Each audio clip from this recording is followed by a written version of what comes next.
Hello, beautiful people. Today, we are going to talk about something we all think we understand. We are going to talk about stealing. What does it really mean? At its heart, stealing is taking something that does not belong to you. It is taking it without permission. This could be a small thing, like a candy bar from a store. It could be a big thing, like a car from a driveway. We learn this rule when we are very young. We are told, do not take your sister's toy. We are told, that is not yours. This idea seems very simple, very clear. It is one of the first rules we learn to live by in our communities. But I want to ask you a question today. Is it always wrong to steal? Life is not always so black and white, is it? We have all faced moments where the easy answer was not the right answer for our hearts. Think about it for a moment. What if a mother has no money and her child is starving? Is it wrong for her to take a loaf of bread to feed her baby? This is where the simple rule gets complicated. The reason someone does something can change how we feel about their actions. It forces us to look deeper, beyond the rule, and into the human heart and its struggles. It asks us to be more understanding. This is a question that people have asked for a very long time. It is a question that makes us think about our own values. It makes us think about what we believe is truly right and truly wrong. The world is full of different situations and different stories. A person stealing a diamond necklace for fun is not the same as a person stealing medicine to save a life. The action is the same, but the story behind it is completely different. We have to look at the whole picture. We have to understand the why behind the what. Only then can we start to have a real conversation about it. So let's go on this journey together.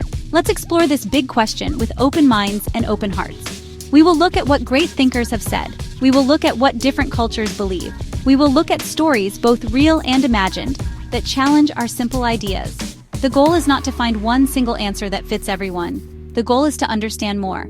It is to grow in our empathy and our wisdom. Because when we ask these hard questions, we learn more about ourselves and the world we all share. Let's begin.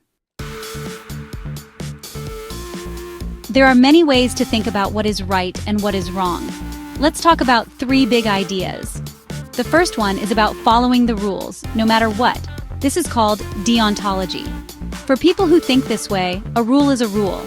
The rule is stealing is wrong. So for them, stealing is always wrong. It does not matter why you do it. It does not matter if the reason is good or bad.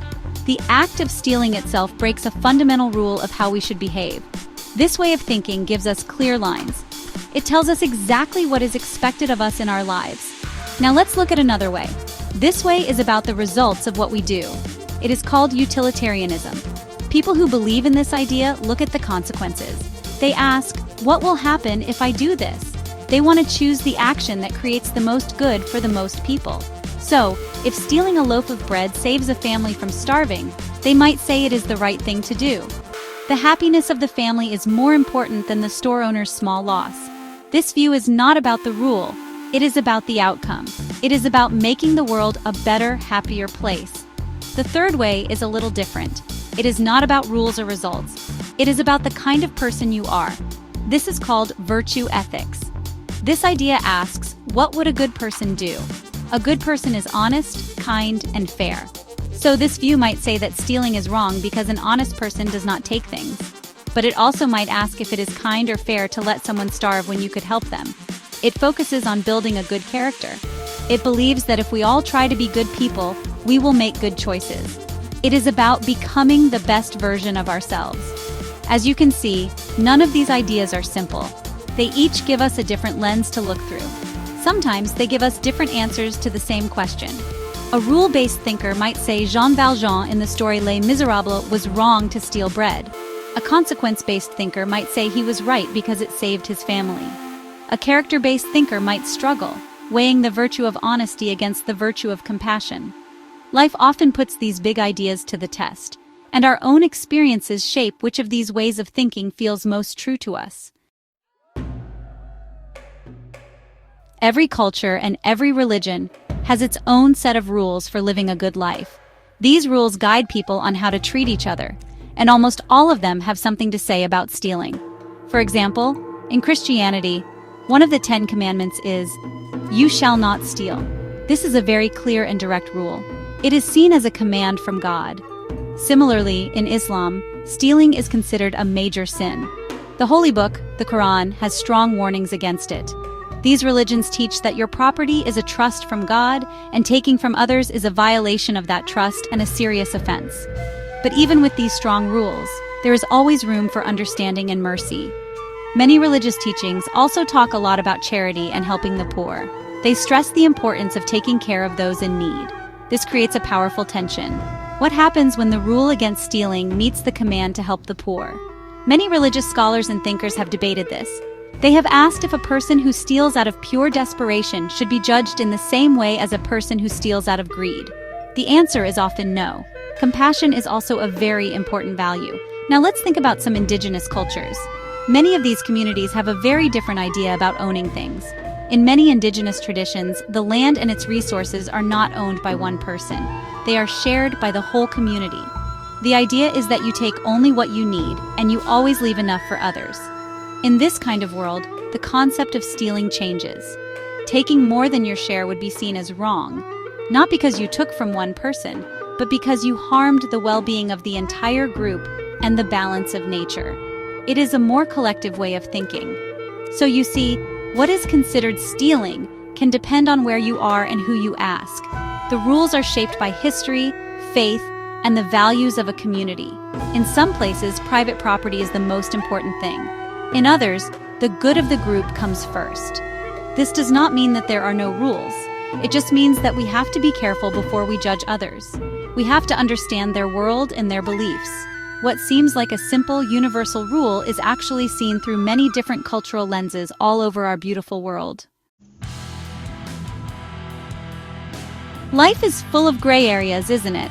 Sometimes a situation comes along that makes us question everything we thought we knew. Let's talk about stealing for survival. This is the classic heart-wrenching story. A person is desperate. They have no food, no money, and no help. They steal something to stay alive or to feed their children. In these moments, the law is clear. The law says that stealing is a crime. But is it morally wrong? Our hearts tell us something different. We feel empathy for the person. We understand their impossible choice. Their story forces us to separate the legal rule from the moral one. Then there is another very powerful idea. What if stealing is actually taking back what was stolen from you? Think about history. Think about colonialism. Many beautiful and important artifacts were taken from countries in Africa, Asia, and the Americas. They now sit in museums far from their homes. When people from those countries ask for them back, is that asking for something that isn't theirs, or is it an act of justice? It is a way of reclaiming a piece of their stolen history and identity. This is not about greed. It is about correcting a deep and painful wrong from the past. This idea of taking back what was stolen also applies to land. For centuries, land was taken from indigenous peoples all over the world. Today, when their descendants fight to get that land back, they are fighting for their heritage.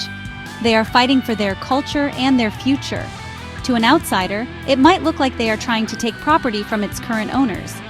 But from their perspective, they are trying to restore justice. They are trying to heal a wound that has been passed down through generations. This is a very complicated and emotional issue that is still being debated today. And what about stealing in our modern digital world? We live online so much of the time. We can download movies, music, and software with a click of a button. This is often called piracy. Is it stealing? You are not taking a physical object. The original owner still has their copy. But you are taking something that someone worked hard to create without paying for it. You are taking their ideas and their labor. This is a new kind of stealing that our old rules were not designed for. It makes us think about what it means to own something in the 21st century. So we have traveled through this big question together. We looked at it from so many sides. We have seen that the simple answer we learned as children, that stealing is always wrong, is not always so simple. Life has a way of showing us the shades of gray. We have learned that rules are important. They give our society structure and safety. A world where anyone could take anything at any time would be a scary place to live. Honesty and respect for what belongs to others are the foundation of a healthy community. We need these rules to live together in peace. But we have also seen that we must look beyond the rules.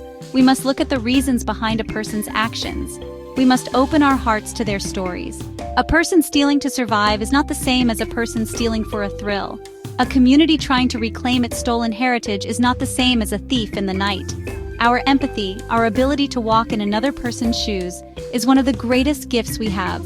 It allows us to judge with kindness. It allows us to see the human being behind the action. This is where true wisdom begins. We also learned that technology has created new questions for us to answer. Stealing ideas or digital files online is a modern problem. It challenges our old ideas about what ownership even means, and we are all still figuring out the right way to handle it. As our world changes, our understanding of right and wrong must also grow and adapt. We have to keep talking to each other. We have to keep listening to each other. We must be willing to think in new ways about these timeless questions of fairness and justice. In the end, there is no easy, one-size-fits-all answer. Is stealing always wrong? Most of the time, yes. It breaks trust and harms others. But sometimes it depends. It depends on the reason. It depends on the situation. It depends on the heart. The most important thing is that we continue to ask the question, that we continue to think deeply about what it means to be a good person in a complicated world, and that we always lead with compassion. Thank you for thinking with me today.